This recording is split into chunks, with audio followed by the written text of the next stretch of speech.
of the very popular sites of archaeologists whenever they have to unravel truth about a particular civilization, or when they are very keen to find about the social life of a civilization, the religious life, whether a particular civilization had a structured house, or rather how structured that religious setup was, their religious practices, how spiritually inclined it was, uh, the depth of it. So everything, the burial site happens to be a very important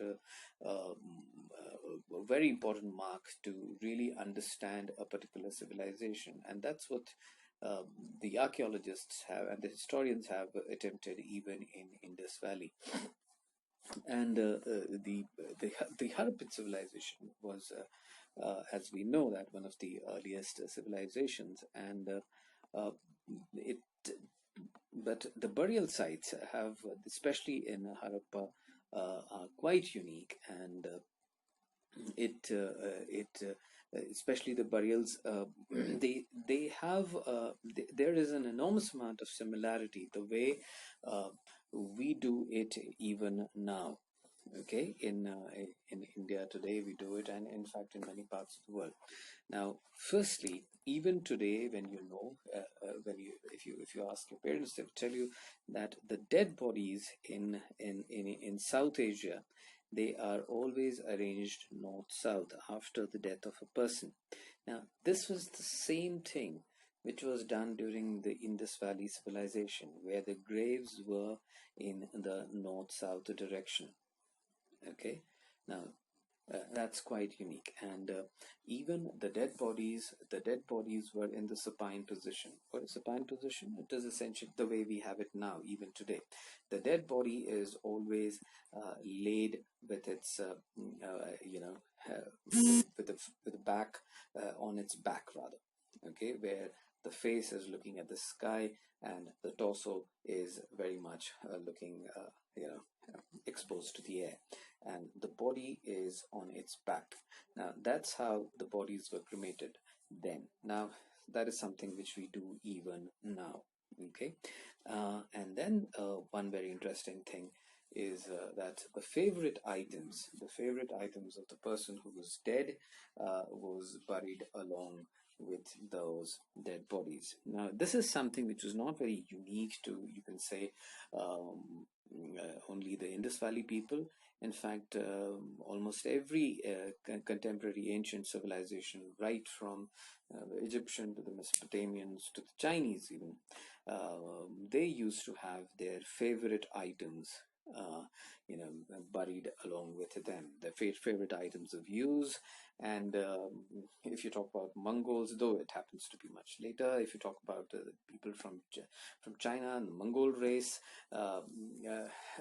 they had even their wives buried along with them. The Egyptians had a very elaborate measure and a system and methodology of their favorite items and their favorite items of use. The gold, horses, everything was buried along with them, so that it would help them in their afterlife, so that they do not have any problem in their afterlife. So burial sites are surely there, and burial sites also. Now, this is something which I want you guys to study, because burial sites in different parts of Indus Valley civilizations, they have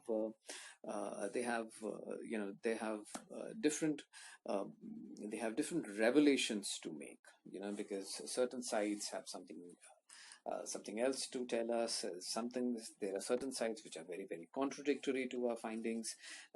Because if you remember, I had once said in class that one of the very curious things about Indus Valley is when we talk about a civilization or a geographical territory, which is almost as large as today's Pakistan, and where there are many cities, not cities, that at least we call them urban sites and urban locations. There were definitely a lot of people. We still have found not even, uh, you know, decent number of skeletons to talk about, really to really research and to study and to come with definite conclusions about them. With a civilization which had actually thousands of people and almost no when it comes to the burial thing and how the cremation was being done, we have no idea if half of the people were being buried or half of the people were being cremated. Now, there isn't, we can only speculate because we haven't found much, the historians haven't found much, the archaeologists haven't found much about the practice of disposing of their dead. Okay, burial sites, yes, we think, but then very few skeletons have been found. Now, like every civilization goes in a cycle. It starts with infancy, then it rises, then it peaks, and then it again falls and declines. So the same thing happened to the Indus Valley civilization. But yes, uh, the decline of old civilizations is not as vividly documented like some other civilizations, yeah, probably this civilization was much older. We have certain civilizations where their decline has been very vividly documented. For example, for the Roman civilization, it has been very elaborately documented. But then that civilization, that decline is 1800 years old. But then the decline of Indus Valley civilization, almost 5,000 years, or probably 4,000 years, not much is known about it. It gives an impression that suddenly everything was off and everything disappeared. Suddenly they were in dumps, which is very kind of difficult to, when you talk in terms of logic, it is difficult to believe. Okay. Uh, certain things like there are certain theories which say that it was the Aryans invaded it. Then there are theories which say that the rivers changed their course. Then there are theories which say that there was a decay in the civilization already, so it was just a matter of time. Then there are other, because you have to understand that even today, Pakistan, the areas around Pakistan and Afghanistan, they happen to be the epicenter of very powerful earthquakes. So there is also a possible theory that everything was because everything went off, everything disappeared because of the earthquake, because it happens to be in the seismic zone. Now, which of this is more closer to the reality, we are yet to find out.